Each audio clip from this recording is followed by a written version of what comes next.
Everyone, how are you all? I hope you all are fine. So today in this video I am going to tell you about the explain you about the block समिति. So अभी हम देखते हैं block समिति क्या होता है. This is the block level. ठीक है, आपको जैसे कि पता है कि जो लोकल गवर्नमेंट सिस्टम है वो हमारा 3 टियर में है. तो first tier is the village level, second tier is the block level and third tier is the district level. तो अभी हम ब्लॉक लेवल पे ब्लॉक समिति को समझते हैं. ब्लॉक समिति क्या होता है बेटा? ब्लॉक समिति को अलग अलग स्टेट्स में अलग अलग नाम से जाना जाता है, लेकिन काम सबका सेम ही होता है. तो ब्लॉक समिति को हम पंचायत समिति भी कहते हैं. क्या कहते हैं? ब्लॉक समिति को हम पंचायत समिति भी कहते हैं. और इसमें जो मेंबर्स होते हैं ब्लॉक समिति में वो फिक्स नहीं होते हैं. देखो ब्लॉक समिति होता क्या है समझते हैं. Block samiti is a group of villages. Block samiti is a group of villages. जैसे कि मान लीजिए ये एक डिस्ट्रिक्ट है. मान लीजिए ग्वालियर डिस्ट्रिक्ट है ये. इस ग्वालियर डिस्ट्रिक्ट में छोटे छोटे गांव हैं, काफ़ी सारे छोटे छोटे गांव हैं, बहुत सारे गांव हैं. जब इन सारे विलेजेस को, इन सारे नहीं, इनमें से कुछ विलेजेस को, जैसे मान लीजिए मैंने ये इतने विलेजेस ले लिए, इन विलेजेस को जोड़कर मैंने एक क्या बना दिया? ब्लॉक बना दिया. इन बाकी के ये विलेजेस को जोड़ के भी मैंने एक दूसरा ब्लॉक बना दिया.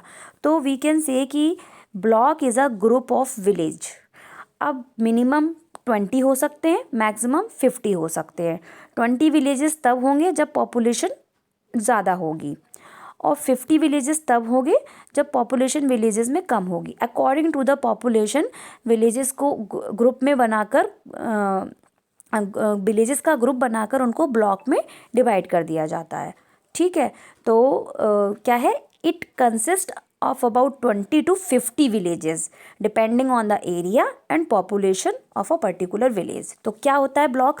ब्लॉक होता है ग्रुप ऑफ विलेज जिसमें कि 20 to 50 विलेज को हम ऐड कर सकते हैं. Minimum 20, maximum 50. It is totally depend on the village and the population, village area and the population of the particular village. ठीक है. अच्छा, अब ये देखते हैं कि द मेंबर, जो ब्लॉक समिति के जो मेंबर होते हैं वो कौन कौन होते हैं. तो ब्लॉक समिति जो होती है जिसमें बहुत सारे गांव आते हैं, ग्रुप्स ऑफ विलेजेस होते हैं, और ग्रुप ऑफ विलेजेस को मिला के क्या बनता है? ब्लॉक्स बनते हैं.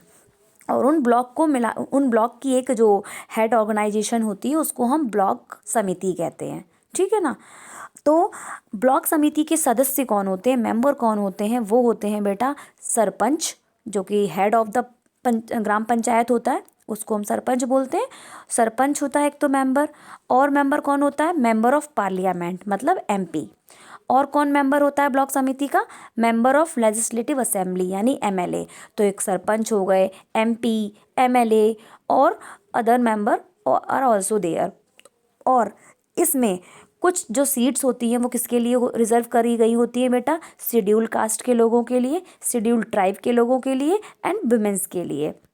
ठीक है. शेड्यूल कास्ट और शेड्यूल ट्राइब के लिए सीट को रिजर्व करने का मेन मोटिव यही है कि उनके एरिया से, उनके लोगों से अगर कोई उठकर हमारे यहाँ कोई उस एरिया से आता है और इस ब्लॉक समिति का सदस्य बनता है तो वो उन लोगों के लिए भी बात रखेंगे और उन लोगों के का भी डेवलपमेंट होगा. वरना ये जो SC ST के लोग हैं तो उनको ये फील होगा कि भाई हमारे लिए कोई बोलने वाला नहीं है. इसीलिए हमारे कॉन्स्टिट्यूशन में ये लॉ है, रूल है कि भाई SC ST से भी लोग और विमेंस कैटेगरी से भी लोगों के लिए जो है जो सीट्स हैं वो रिजर्व होनी चाहिए. ठीक है. तो ये schedule caste and schedule tribe के लिए सीट्स रिजर्व करी गई होती है और विमेंस के लिए, जिससे कि उनका फेयर रिप्रेजेंटेशन कोई करने वाला हो, चाहे फिर वो शेड्यूल कास्ट से हो, शेड्यूल ट्राइब से हो या विमेंस कैटेगरी से हो. ठीक है ना. तो अब ये सारे लोग MP, MLA, sarpanch, SC ST के जो रिप्रेजेंटेटिव होते हैं, विमेंस के कोटा से जो रिप्रेजेंटेटिव होते हैं, ये सब लोग किसका इलेक्शन करते हैं, किसको चूज़ करते हैं, इलेक्ट करते हैं? चेयरपर्सन को. And chairperson is the head of the block समिति. अच्छा, तो जो मेंबर होते हैं ब्लॉक समिति के वो लोग किसको इलेक्ट करते हैं? चेयरमैन को और वाइस चेयरमैन को. और वो जो चेयरपर्सन होता है उसको हम ब्लॉक प्रमुख भी कहते हैं. और जो वाइस चेयरपर्सन होता है उसको उप माने उप मीन्स सब, उप ब्लॉक प्रमुख भी कहा जाता है. प्रमुख मतलब चीफ. जो चीफ पर्सन होता है या चेयरपर्सन होता है उसको हम ब्लॉक प्रमुख, और जो वाइस चेयरपर्सन होता है उसको उप ब्लॉक प्रमुख कहते हैं। ठीक है। अच्छा, एक वीडियो, एक ऑफिसर भी इसमें असाइन किया जाता है ब्लॉक समिति में, जो कि सारी चीज़ों को, सारे फंक्शंस को फॉर्मुलेट करता है। उसको हम बोलते हैं BDO, यानी कि ब्लॉक डेवलपमेंट ऑफिसर। और ये जो ब्लॉक डेवलपमेंट ऑफिसर है, इसको हम बोलते हैं कि ये कौन है, सेक्रेटरी ऑफ द समिति। BDO is the secretary of the समिति। और जो BDO होता है, और जो ब्लॉक प्रमुख होते हैं, यानी कि चेयरपर्सन होते हैं, चेयरपर्सन ऑफ द ब्लॉक समिति and the block development officers, ये दोनों लोग टू इम्पॉर्टेंट लोग होते हैं ब्लॉक समिति के, जो कि बहुत ही इम्पॉर्टेंट रोल प्ले करते हैं ब्लॉक समिति की से रिलेटेड जो भी चीज़ें हों उनको एग्जीक्यूट करवाने में, और ब्लॉक समिति से रिलेटेड जो भी डेवलपमेंट है उनको करवाने में। कौन दो लोग बहुत इंपॉर्टेंट होते हैं, एक तो ब्लॉक प्रमुख यानी कि चेयरपर्सन ऑफ ब्लॉक समिति, और दूसरा BDO यानी कि ब्लॉक डेवलपमेंट ऑफिसर, जो कि गवर्नमेंट की तरफ से असाइन किया जाता है। बट जो ब्लॉक प्रमुख होता है, चेयरपर्सन होता है, उसको कौन इलेक्ट करता है, MP, MLA, सरपंच और SC ST और वुमेंस कैटेगरी से जो भी रिप्रेजेंटेटिव होते हैं, ये लोग सारे लोग ब्लॉक समिति के मेंबर होते हैं। और ये किसको इलेक्ट करते हैं, चेयरपर्सन को और वाइस चेयरपर्सन को, यानी कि ब्लॉक प्रबंधक को और उप ब्लॉक प्रबंधक को, उप प्रधान या बोल सकते हैं। ठीक है। अच्छा, अब इनके फंक्शंस क्या होते हैं, ब्लॉक समिति के फंक्शन क्या होते हैं? तो ब्लॉक समिति का फंक्शन होता है बेटा, द ब्लॉक समिति, हाँ एक और बात बताना चाहूँगी। Block samiti plays a intermediary role in between the zila parishad and gram panchayat. Gram panchayat village level पे होती है, जिला परिषद डिस्ट्रिक्ट लेवल पे होती है, और ब्लॉक समिति बनाई जाती है गाँवों को कई सारे विलेजेस को जोड़कर। तो ब्लॉक समिति का जो रोल होता है वो इन दोनों को कनेक्ट करने का होता है, किसको, ग्राम पंचायत को और जिला परिषद को जोड़ने का, कि अगर कोई भी काम है, अब देखिए ग्राम पंचायत को अगर कोई काम है या पैसा फंड चाहिए किसी भी चीज़ के लिए, या कोई एडवाइजरी चाहिए, कुछ पूछना है या कोई भी बात है, तो वो एकदम सीधे जिला परिषद से कांटेक्ट नहीं करती है। तो वो किससे कांटेक्ट करते हैं ग्राम पंचायत के लोग, ब्लॉक समिति से, क्योंकि ब्लॉक समिति बनती ही है गाँवों को, छोटे छोटे गाँवों को जोड़कर, है ना, मिलाकर उनका ग्रुप होता है, group of villages called block. ठीक है। तो ब्लॉक समिति से कांटेक्ट करती है, फिर ब्लॉक समिति किससे कांटेक्ट करती है, जिला परिषद से। इस तरीके से ये पूरा सर्कल है जो पूरा वर्क करता है।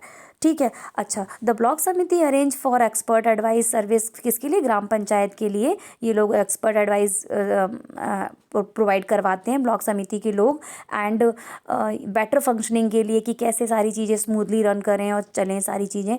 और ब्लॉक समिति मैंने आपको बता ही दिया है, ब्लॉक समिति क्या है, link between gram panchayat and जिला परिषद। अच्छा, और क्या है, it obtain fund grant and assistance from the government से जो भी फंड वगैरह लाना, पैसे का सारा मैनेजमेंट करना, ये सारी चीज़ें उनको सेग्रीगेट करना, पैसा असाइन करना ग्राम पंचायत को, और सारे बाकी गांव वगैरह में जितने भी गांव आते हैं एक ब्लॉक में, उन सबको पैसा फंड प्रोवाइड करवाना, ये सारे काम किसके होते हैं, ब्लॉक समिति के। अच्छा, और जो ब्लॉक समिति होती है वो हाउसेस टैक्स भी कलेक्ट करती है, किस पर, घर पर, मतलब जो हाउस टैक्स लेती है, लैंड टैक्स लेती है, और कैटल टैक्स, पशुओं पर भी टैक्स लगता है, ज़मीन पर भी टैक्स लगता है, और हाउस पे भी टैक्स लगता है। ये टैक्स भी कौन कलेक्ट करता है, ब्लॉक समिति। अच्छा, अब ब्लॉक समिति के सोर्सेज ऑफ इनकम क्या है, पहला तो यही है कि स्टेट गवर्नमेंट से फंड आता है। ठीक है। जैसे मान लीजिए रोड बननी है, तो स्टेट गवर्नमेंट से पैसा आया 5 करोड़।